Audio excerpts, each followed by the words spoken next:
الحمد لله وحده لا شريك له والصلاة والسلام على من لا نبي بعده أما بعد فأعوذ بالله من الشيطان الرجيم بسم الله الرحمن الرحيم إن الدين عند الله الإسلام اللهم صل على محمد وعلى آل محمد كما صليت على إبراهيم وعلى آل إبراهيم إنك حميد مجيد۔ اللہ تعالیٰ کا یہ خاص کرم ہے کہ اللہ تعالیٰ نے ہمیں انسان بنایا ہے۔ اللہ تعالیٰ کا بہت کرم ہے کہ ہمیں مسلمان بنایا ہے، اور بہت بڑا احسان یہ ہے کہ حضور اکرم صلی اللہ علیہ وسلم کا امتی ہونے کا شرف بخشا ہے۔ اللہ تعالیٰ ہمیں ان نعمتوں کی قدر کرنے کی توفیق عطا فرمائے۔ جو دین اللہ نے ہمیں دیا ہے یہ دین اسلام ہے، اور قرآن کریم میں اللہ تعالیٰ فرماتے ہیں وَمَن يَبْتَغِ غَيْرَ الْإِسْلَامِ دِينًا فَلَن يُقْبَلَ مِنْهُ۔ دین اسلام کے علاوہ کوئی دین اللہ کسی سے اب قبول نہیں فرمائیں گے۔ قبر میں 3 سوال ہر شخص سے ہوں گے۔ نمبر 1، من ربک، تیرا رب کون ہے؟ نمبر 2، من نبیک، تیرا نبی کون ہے؟ نمبر 3، ما دینک، تیرا دین کیا ہے؟ جو شخص ان 3 سوالات کے 3 جواب دے گا، ربی اللہ، میرا رب اللہ ہے، نبی محمد صلی اللہ علیہ وسلم، میرے نبی حضرت محمد صلی اللہ علیہ وسلم ہیں، دینی الاسلام، اور میرا دین اسلام ہے، ایسے شخص کی نجات ہو جائے گی۔ اور جو ان 3 سوالات کے جواب نہیں دے سکے گا اس کی وہاں نجات نہیں ہو۔ رضینا باللہ ربا وبمحمد نبی ورسولا وبالاسلام دینا۔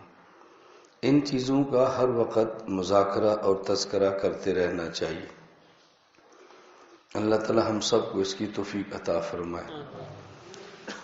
آپس میں مذاکرہ کرنا اور ایک دوسرے سے بات کہنا کتنا اہم ہے کہ انبیاء کے بعد کائنات کی سب سے مقدس ہستیاں وہ صحابہ ہیں رضی اللہ عنہ، سب سے بڑی ہستیاں، اور کتنی بڑی ہیں کہ اللہ نے ایڈوانس ان کو فرمایا، بدر میں شریک ہیں، کہا تم اس کے بعد کوئی گناہ بھی کرو گے تو تمہاری پکڑ نہیں ہوگی، ایڈوانس معافی۔ ایسے بھی کبھی ہوتا ہے، یہ اتنے مقدس لوگ تھے، لیکن اللہ کے نبی نے فرمایا جددوا ایمانکم، صحابہ اپنے ایمان کو تازہ کرتے رہنا۔ اپنے ایمان کو تازہ، کن کو کہا جا رہا ہے؟ صحابہ اپنے ایمان کو تازہ کرتے رہنا۔ یا رسول اللہ کیف نجدد ایماننا، ہم اپنا ایمان کیسے تازہ کریں گے؟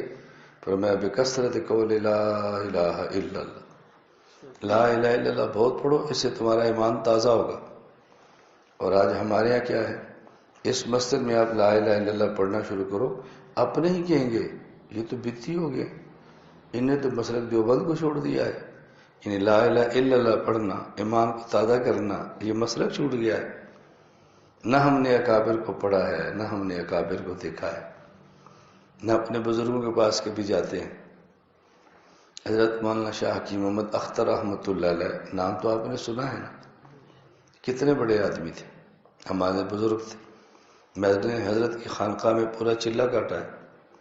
آپ اب بھی جائیں حضرت کی خانقاہ میں، فجر کی نماز کے بعد مسجد میں اجتماعی ذکر ہوتا ہے، مسجد میں فجر کے بعد اجتماعی ذکر آج بھی ہوتا ہے۔ کیا وائر بدعت ہے؟ ہمیں پتہ ہی نہیں ہے بدعت کیا ہے، ہمارے اکابر کا طریقہ کیا ہے۔ اس ذکر کو ہم نے سیکھنا ہے، اللہ اللہ کا ہم نے اپنا مزاج بنانا ہے۔ اور میں بہت درد سے بات عرض کرتا ہوں کہ ہمارے وہ لوگ جو دینی جماعتوں میں کام کرتے ہیں، ان کا اللہ اللہ کا مزاج بننا دکاندار سے زیادہ ضروری ہے۔ دکاندار سے پھٹے تو ہم نے ڈالنے ہوتے ہیں نا، لڑائیاں تو ہم نے کرنی ہوتی ہیں، فیس بک تو ہم گرم کرتے ہیں، لوگ تو ہمارا تماشا دیکھتے ہیں، ہم نے بدلنا ہے۔ آپ حضرات فیس بک دیکھتے ہیں، یوٹیوب دیکھتے ہیں، مذہبی جماعتوں سے آپ کا تعلق ہے، میرے پاس رہنے والا میرا کوئی شاگرد، یہ 4-5 تو آپ کے سامنے بیٹھے ہیں نا، میرے پاس رہنے والا میرا کوئی شاگرد، مجھے آپ بتانا اپنے مسلک کے کسی عالم کے خلاف کوئی کمنٹس کرے، مجھے بتانا کہ استاد جی آپ کے شاگرد نے بھی حصہ لیا ہے، سوال ہی پیدا نہیں ہوتا۔ ہم نے تربیت کی ہے، ہم یہ بات سمجھاتے ہیں کہ بیٹا اپنوں سے نہیں لڑتے، غیروں سے لڑتے ہیں، اور ہم غیروں سے صلح کرتے ہیں، اپنوں سے لڑتے ہیں۔ پہلے تو اپنے ہوتے ہیں، غیر تو بعد بھی ہوتے ہیں۔ اپنوں سے نہیں لڑتے، اپنوں کی باتیں برداشت کرتے ہیں، کوئی بات کہنی ہو تو بند کمرے میں سمجھاتے ہیں، ان باتوں کو میڈیا پر نہیں کہتے۔ اب یہ باتیں تو ان کو سمجھانی جو دین کا کام کر رہے ہیں، اور ہمارے یہاں کیا ہوتا ہے، سب سے زیادہ دور وہ ہوتے ہیں جو دین کا کام کرتے ہیں، نہ وہ بیعت کریں گے، نہ وہ اللہ کریں گے، نہ وہ تہجد پڑھیں گے، نہ خانقاہ میں وقت لگائیں گے۔ تو بتاؤ جب میری ہی تربیت نہیں ہے تو میں آپ کی تربیت کیسے کروں گا؟ حضرت مولانا ابرار الحق ہردوئی رحمۃ اللہ علیہ حکیم الامت حضرت تھانوی کے بہت بڑے خلیفہ تھے۔ حضرت فاتح جو دین کا کام کرتے ہیں ان کے لیے ذکر کرنا کتنا ضروری ہے، ایک مثال سے سمجھو۔ حضرت فرماتے ایک ٹینکر ہے، اس کے اندر آئل ہے، ڈیزل، اور وہ پیٹرول پمپ پہ کھڑا ہوا ہے۔ تو کوئی بندہ ٹینک سے پوچھتا ہے کہ یہاں کیوں کھڑے ہو، یہاں کیوں کھڑے ہو؟ اگر ٹینک کو زبان مل جائے تو وہ کہے گا جی میں ٹینکی میں ڈیزل ڈلوانے کے لیے کھڑا ہوں۔ اور ٹینکر سے نہ پوچھے، ڈرائیور سے پوچھ لو کیوں کھڑے ہو، تو وہ کہے گا جی میں نے اس کے اندر ڈیزل ڈلوانے۔ اسے کہیں گے بھائی تمہارا تو اتنا بڑا ٹینکر ہے جس کے اوپر ہزاروں گیلن ڈیزل ہے، تم کیوں کھڑے ہو؟ وہ کہتا ہے یہ تب چلتا ہے جب اپنی ٹینکی میں ڈیزل ہو۔ تو دین کا کام کرنے والا دین کو لے کر تب چلتا ہے جب اس کی اپنی زندگی میں دین ہو، اس کی اپنی زندگی میں دین ہو پھر چلتا ہے، ویسے تھوڑی چلتا ہے۔ آپ یقین فرماؤ مغرب سے لے کر ابھی تک دیکھو 9 بج گئے، آپ بیان سن رہے ہیں، میں بیان 3 گھنٹے بھی کرتا رہوں گا نا، آپ نے سننا ہے۔ اور اللہ کا کرم ہے کہ اللہ نے مجھے بیان کا اتنا اچھا ملکہ دیا ہے کہ 3 گھنٹے بیان سننے والا بندہ بتاتا نہیں ہے، اس کو گھڑی بھی نہیں دیکھنی پڑتی کہ ٹائم ہو جاتا ہے۔ ویسی عادت تو دیکھنے کی تو اس کا تو کوئی علاج نہیں ہے۔ بعض لوگ کو عادت ہوتی ہے، بعض لوگ نا عادت ہوتی ہے، ان نے جلدی بھی نہیں ہوتی، جانا بھی نہیں ہوتا، رات بھی ہمارے پاس رہنا ہوتا ہے، پھر بھی بار بار گھڑی دیکھنی ہے۔ عادت کا تو کوئی علاج نہیں ہے نا۔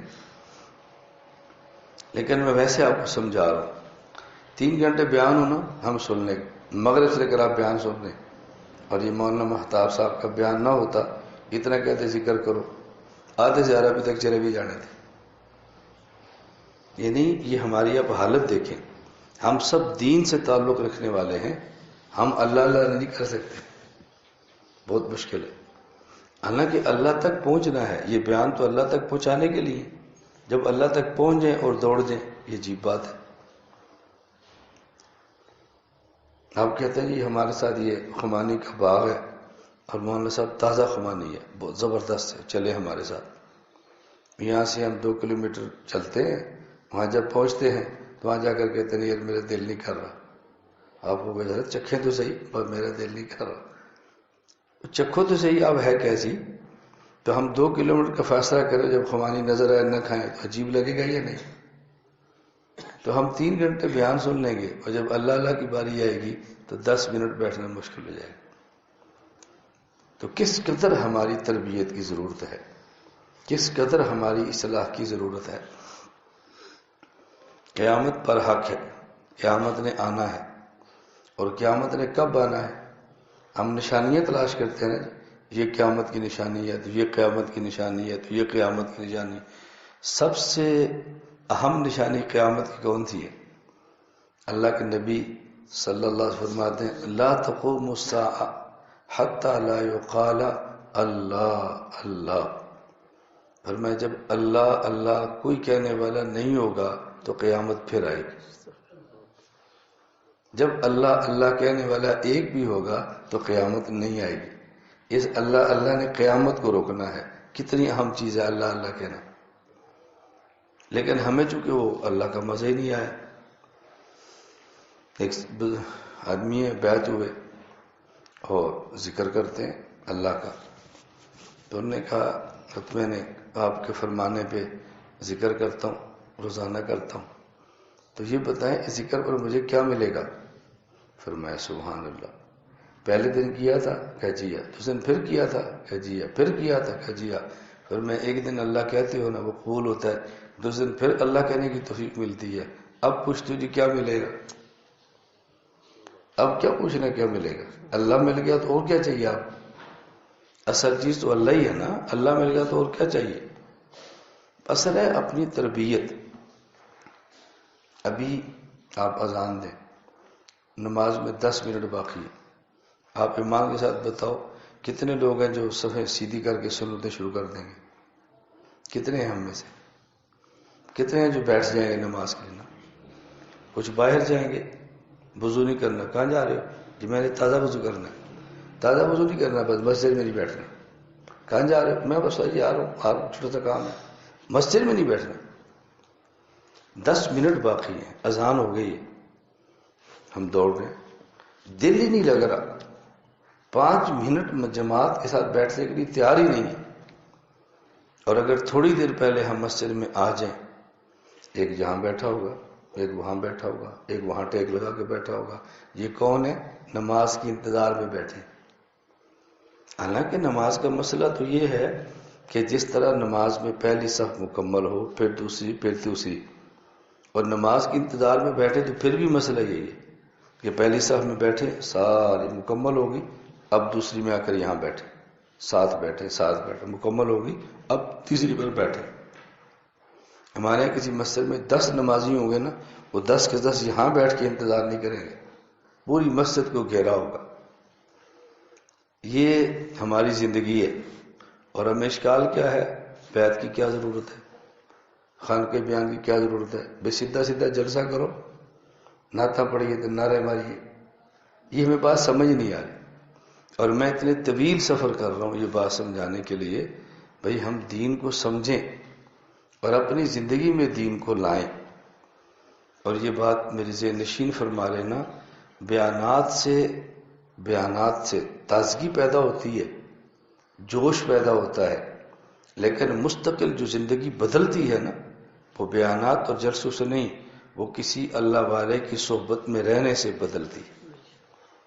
اس کے پاس رہنے سے زندگی بدلتی ہے، ویسے نہیں بدلتی. اور رہیں، یہ نہیں کہ آئیں اور جائیں، ملیں اور جائیں نا. کہاں آئے ہو؟ جی میں آپ سے بیعت ہوں. تو پھر کیسے آئے ہو؟ بس چلا لانا آیا سا، میں کہ تانوں ہی ملنا. چلو بیعت کن سے ہے؟ مجھ سے. اور کدھر آئے ہیں؟ چلا لانا. تو تانوں ہی ملنا. اب بتاؤ اصلاح کیسے ہوگی؟ ابھی چند دن پہلے کی بات ہے، ہمارا خانقاہ اجتماع تھا، ہر ماہ کی پہلی جمعرات ہوتا ہے. ایک ساتھی آئے تو میں بہت پریشان ہوں، میرے بہت مسائل ہیں. میں نے کہا فرمائیں.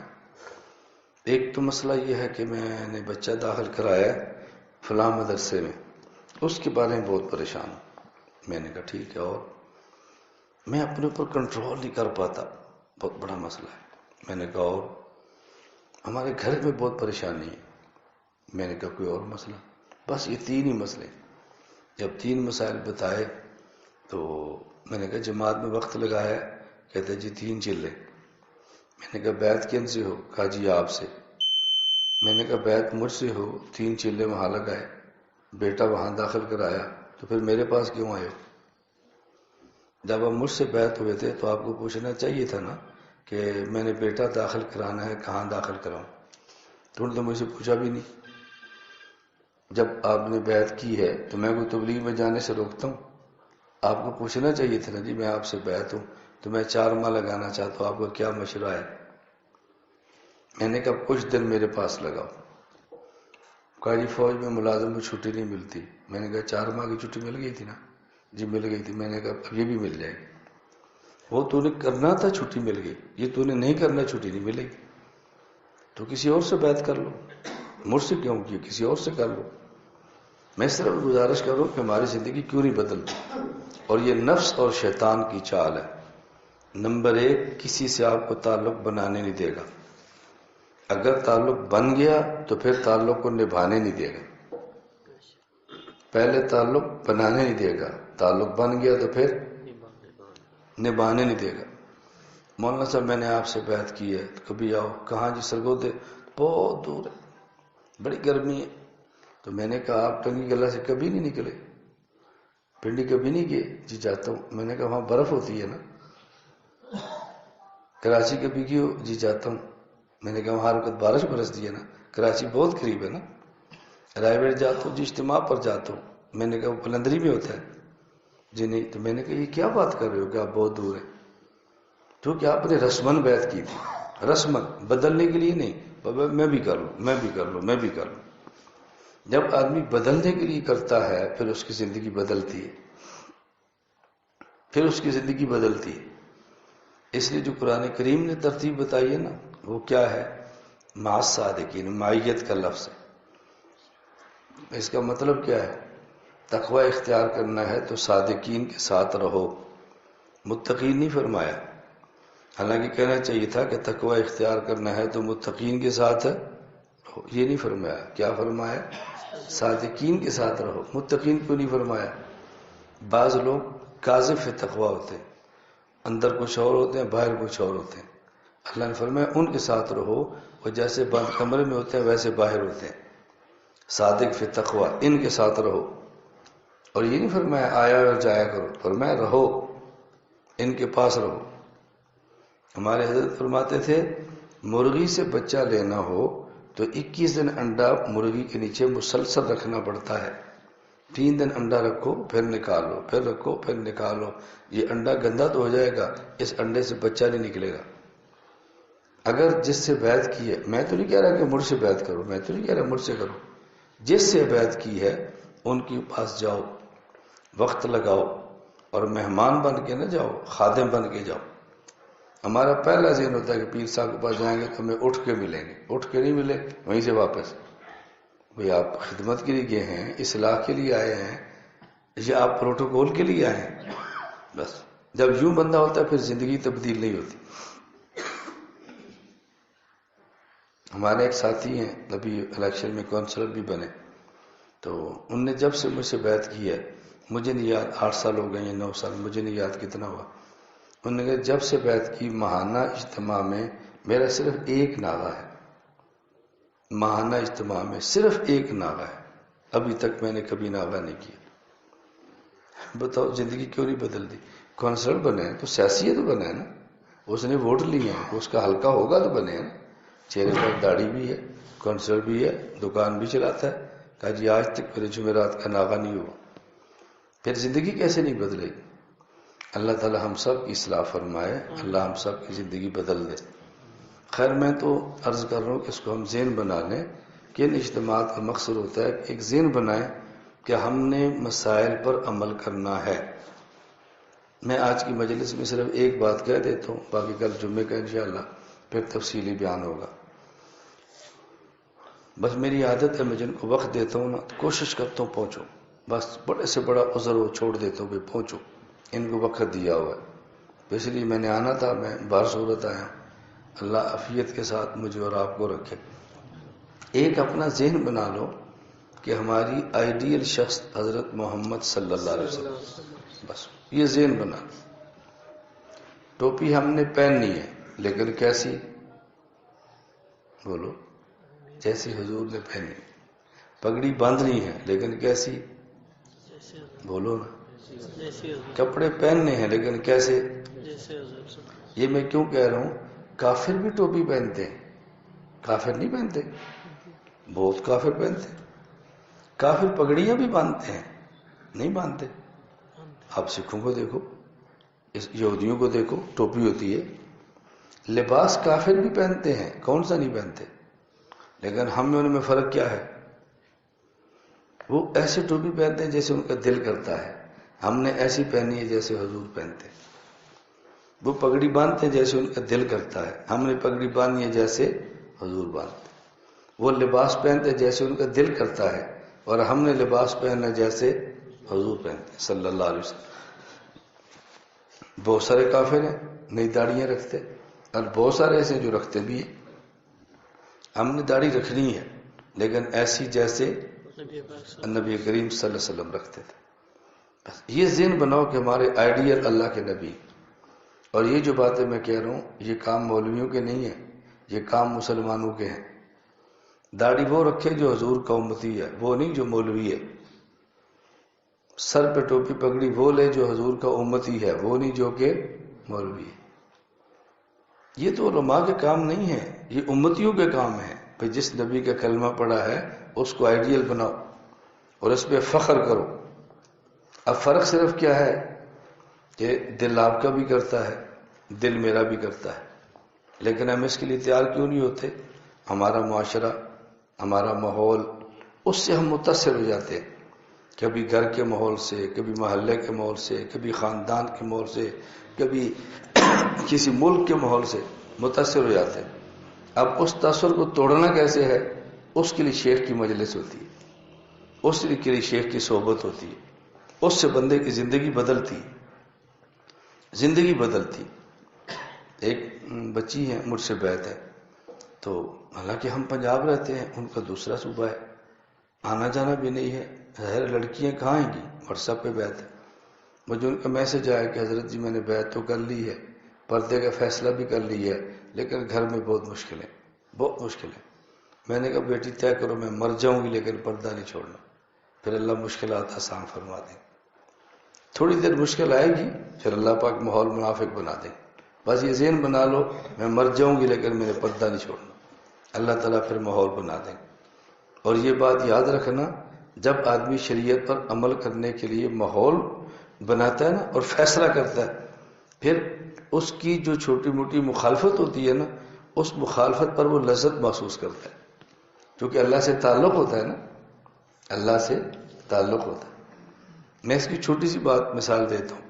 اگر آپ کا اپنی برادری میں کوئی مقام یا تعلق ہے اور آپ کی برادری کی کسی اور برادری سے لڑائی ہو جائے تو اپنی برادری کا ساتھ دے کر لڑتے ہیں، کبھی اس میں بازو بھی ٹوٹ جاتا ہے، کبھی سر بھی پھٹ جاتا ہے، کبھی ٹانگ بھی ٹوٹ جاتی ہے، لیکن جب رات کو باتیں کرتے ہیں چیختے ہیں یا مزہ لیتے ہیں؟ بولو، مزہ آتا ہے، فخر سے کہتے ہیں میں نے اپنے خاندان کے بازو توڑایا، میں نے خاندان کو یہ کیا، میں نے برادری کا ناک نہیں لگنے دیا، میں نے اپنی برادری کا یہ کیا۔ حالانکہ درد ہونی چاہیے نا، رونا چاہیے، فخر سے کہہ رہے ہیں۔ بالکل اسی طرح جب حضور کو آئیڈیل بنا کے چل پڑیں گے نا، کوئی تھوڑی سی مشکل آئے گی نا، اس مشکل پر آپ فخر کرو گے کہ یہ ہمارے خاندان کے سارے مخالف تھے لیکن الحمدللہ میں نے داڑھی رکھی ہے، ہمارے سارے مخالف تھے، میں نے نکاح سنت کے مطابق کی ہے، میں کالج جاتا ہوں سب مخالفت کرتے ہیں، میں شلوار ٹخنوں سے اوپر رکھتا ہوں، کہیں گے یا نہیں؟ یہ ماحول بنانا ہے ہم نے۔ اللہ تعالی ہم سب کو اس کی توفیق عطا فرمائے، اللہ تعالی ہم سب سے راضی ہو جائے۔ لا الہ الا اللہ، لا الہ الا اللہ، لا الہ الا اللہ، لا الہ الا اللہ، لا الہ الا اللہ، لا الہ الا اللہ، لا الہ الا اللہ، لا الہ الا اللہ، لا الہ الا اللہ، لا الہ الا اللہ، لا الہ الا اللہ، لا الہ الا اللہ، لا الہ الا اللہ، لا الہ الا اللہ، لا الہ الا اللہ، محمد رسول اللہ صلی اللہ تعالی علیہ وعلی آلہ وصحبہ وبارک وسلم۔